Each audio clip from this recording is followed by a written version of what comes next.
Breaking news off the top at 5:30. A marathon hearing in an East Idaho courtroom finally over.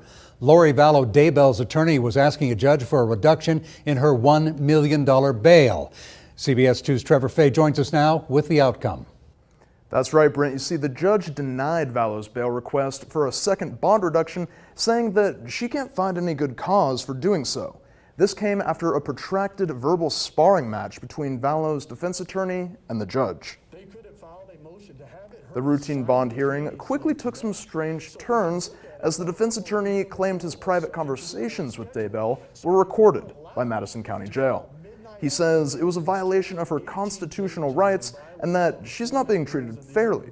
The judge demanded proof. Let me be clear, because your gut reaction is not something I can take action on. It's not something I can recognize.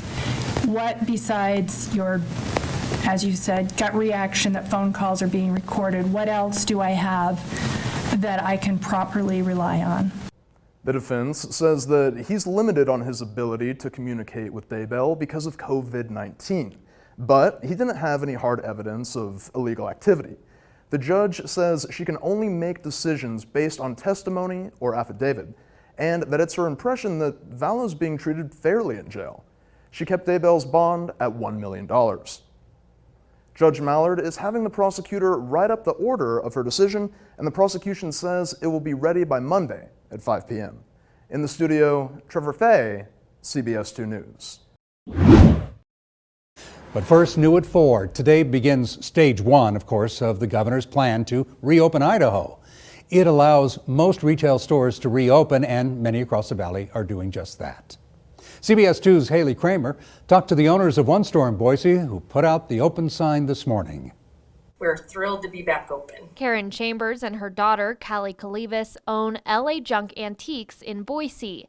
And after weeks of fulfilling online orders and doing curbside pickups, this morning they opened their doors. We have a lot of vendors here that are, small time. This is what they do for a living, and it just kind of all got shut down for about 6 weeks. Chambers says they lost about 80% of their business over those weeks. They thank their most loyal customers for keeping them afloat.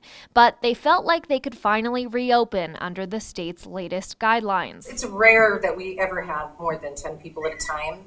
And because half of our business is outside, half of it's in here, I think it's easy to social distance. I feel like our outside cabins are pretty far distance and apart from each other. I feel like we're not like all enclosed like a typical mall where we can kind of control the limit of people that are inside the store and space them out.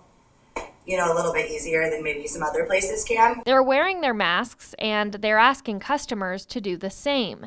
This sign posted on the front door is a reminder of what everyone should be doing to stay safe. And we've kind of left our front door, back door propped open to kind of limit people touching the door handle every time that somebody enters or leaves. And then what we're doing is we're just disinfecting our surfaces regularly.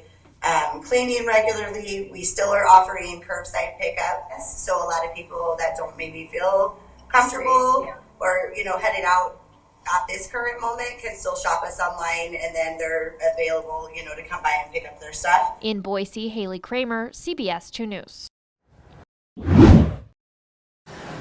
As more states, including Idaho, reopening, unemployment is still at levels not seen since the Great Depression.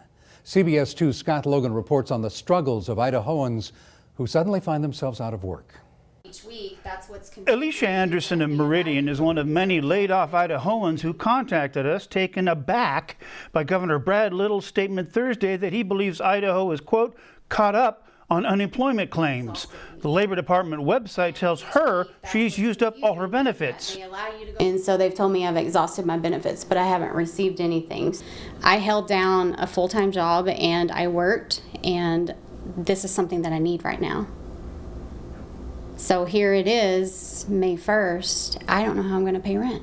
I need Governor Little to actually look into this issue and get it resolved for those of us who are in the same situation, going 7-8 weeks without hearing anything from the Department of Labor.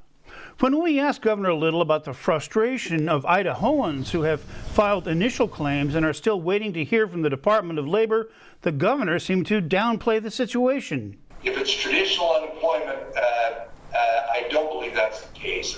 You might have an individual, but I think for the most part, traditional unemployment, they're now getting those dollars out. Maurice Snyder of Emmett has been trying for weeks to find out about his wife's unemployment claim. He says this is the typical response when he calls. Snyder said he was surprised to hear the governor say the state is caught up. Well, my impression was that, to put it politely, that he doesn't know what he's talking about when it comes to the unemployment. In addition to much sickness and death, COVID-19 is spreading unemployment at staggering rates. Economists estimate the national unemployment rate sits between 15 and 20%, compared to about 25% at the peak of the Great Depression. Laid-off Idaho workers have filed almost 118,000 initial claims for unemployment benefits in the 6 weeks since Governor Little declared an emergency because of the pandemic, says the Idaho Labor Department. And behind each of those claims is a personal story of uncertainty in the time of coronavirus. In Boise, Scott Logan, CBS 2 News. Now, Scott is here to help you. If you're having trouble getting answers from the Labor Department, reach out to him. The email address is news@kboi2.com. That 2 is important because if you don't put it there, it goes to radio instead of to TV.